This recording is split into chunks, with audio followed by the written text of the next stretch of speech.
¿Cuáles son los países más endeudados de América Latina, y qué están haciendo para salir adelante? Es difícil imaginar a una persona, una empresa o un país que esté tranquilo con una deuda que se ha disparado. El mayor riesgo es que esa deuda se vuelva insostenible, es decir, que se convierta en tóxica. Y, cuando se trata de una deuda fiscal, lo que miran los economistas es la relación entre la deuda pública de un país y el tamaño de su economía, expresada como porcentaje de su Producto Interno Bruto, PIB.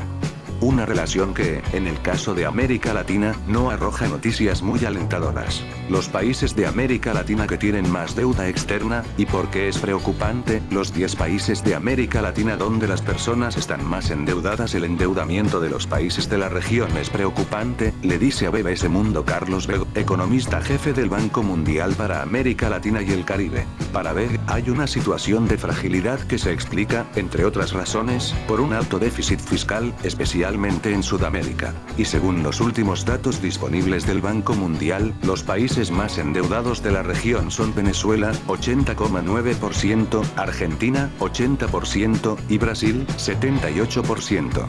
Los datos de Venezuela son estimados, dado que el gobierno no divulga actualizaciones de su información económica. Y, en el contexto de la crisis que atraviesa, el nivel de deuda de Venezuela no es tan alto, entre otras cosas porque el país entró en suspensión de pagos en noviembre del año pasado, un proceso más conocido como default, y ya no tiene acceso al crédito de los mercados internacionales. El castigo de los mercados. Si un país tiene mucha deuda, eso afecta directamente la calificación de riesgo que le ponen los mercados. Aunque en esa evaluación, que hacen agencias como Moody's, Standard & Poor's o Fitch para definir la probabilidad de que un país no pague el dinero que le prestan, influyen muchos otros elementos. Una calificación A, la máxima en el mercado, significa que el país es visto como un buen pagador, mientras que una D, como la asignada a Venezuela, representa un país que no va a pagar sus compromisos. Y se dan situaciones en que un país puede tener poca deuda pública, pero, al mismo tiempo, mala calificación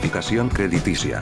Y todo lo contrario. Un buen ejemplo es Japón, que tiene una deuda pública equivalente al 253% de su Producto Interno Bruto, PIB, pero está muy lejos de no tener acceso a crédito. Las angustias financieras del país con la mayor deuda externa del mundo. Otro es Estados Unidos, cuya deuda llega al 105% de su PIB y no se está cayendo a pedazos, aunque sí tiene un fuerte debate sobre su alto nivel de endeudamiento y los riesgos a futuro.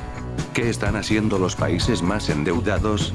Lo más común es que los países financien su déficit de 3 maneras. Imprimiendo billetes, lo que puede disparar la inflación, vendiéndole deuda a los privados, o pidiéndole un crédito a algún organismo como el Fondo Monetario Internacional, cuando el mercado no te presta o te presta muy caro.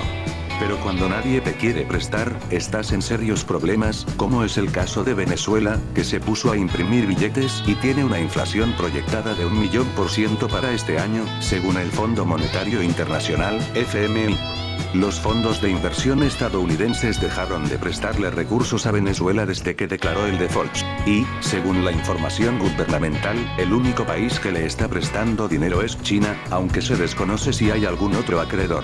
El gobierno venezolano también asegura ser víctima de una campaña en su contra, orquestada por Estados Unidos. Y, en agosto pasado, presentó un nuevo paquete de medidas para enfrentar la crisis que incluyó la introducción de una nueva moneda, la liberalización del mercado de divisas e incluso una drástica revisión de los subsidios a la gasolina. Venezuela. ¿En qué consiste el plan de Nicolás Maduro contra la hiperinflación y qué opinan los que creen que la empeorará este plan? Sin embargo, no convence a muchos economistas. Y, para Carlos Bego, Venezuela no está haciendo casi nada para resolver su crisis. En Argentina, por su parte, el panorama se oscureció repentinamente. Al inicio de este año, los mercados lo consideraban un ejemplo en la aplicación de reformas y le daban su voto de confianza.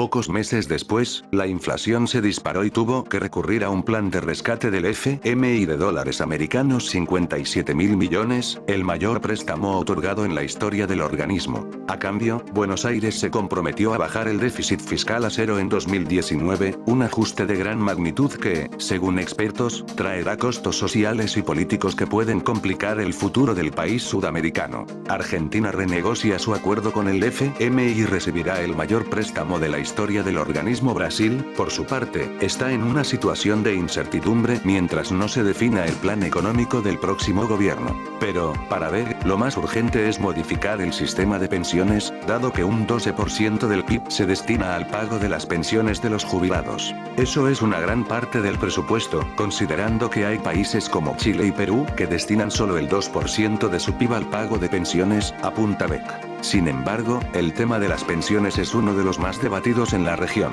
Y la falta de acuerdo sobre cómo enfrentarlo suele ser la norma.